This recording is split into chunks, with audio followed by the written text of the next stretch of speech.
kuwa maalin qaylayo iska barjeynaya waa kan jamaacadu dadkay ziyaartaan ma ogtahay ayaan u galay si fiican bay noo soo dhaweeyeenoo BBC iyo raadiyogan way baktiyeen oo wayna dhageysteen markaan u yar dhamaynay wacdigii ee nidhi fadhiguna kala fiicane masaajidkeena mariyo na raaca mid baa gacanta taagoo yidhi nabi maxamed calayhi salaatu wasalaam ilaahay baa soo diray waxa lagu yidhi namaad maqasheen buu yidhi markaasaan aamusno kuwii la barjeynayay baa yidhi war ninkani waa jaamiciyo waxbuu inii kordhina ka dhagaysta haye noo kordhiyo jaadka uu takhsiisan yahay sigaarkana nabiga waxa lagu yidhi maad maqasheen bal noo sheeg fadakir inamaa anta mudakir lasta calayhim bimusaytirin ilaa man tawallaa wakafar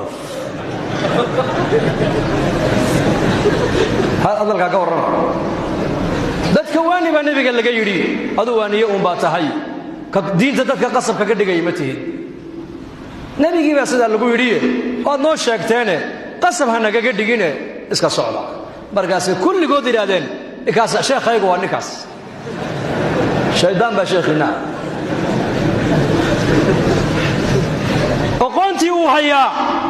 laakiin taqwadii baa hoos u taalla iimaankii baa daciifa annagoo jawlad bari soconna baa nin u tagnay soomaaliya oo la yidhi ninka waa soomaali waa nin meel fadhiyo khamri cabbaaya wadannada gaalada markaasaan u tagnayo asalaamu calaykum markaasaan calaykum asalaam xaggeed ka timaadeen meesha ma miskiid baa meesha salaamu calaykum tadna leedihiin buu nagu yidhi maye dalkii baan ka imanno qaaraddii afrikaan ka imanno ininkaani soo buuqanno inaad miskiidka noo raacdaan doonayno miskiidka ah diinta ayaa ni bar ininka buu yidhi diinba ma taqaanaane sawka ilaahay yidhi maa laa taqrabu salaata wa antum sukaara xataa taclamuu maa taquuluun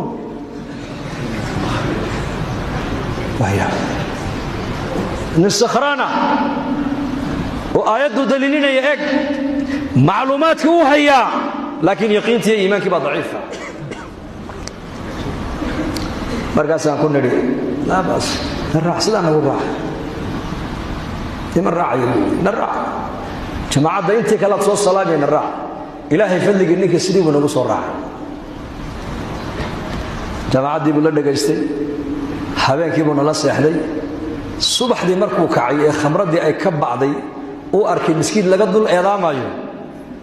uunbuu telefoon qaatay oo wuxuu yidhi uun ayaa meeshan i keenay ii sheegay buui waan xidhibe booliis baan ugu yeedhayay waddankan haddii booliis lagugu yeedho waa khalaas waa lagula tegi wuui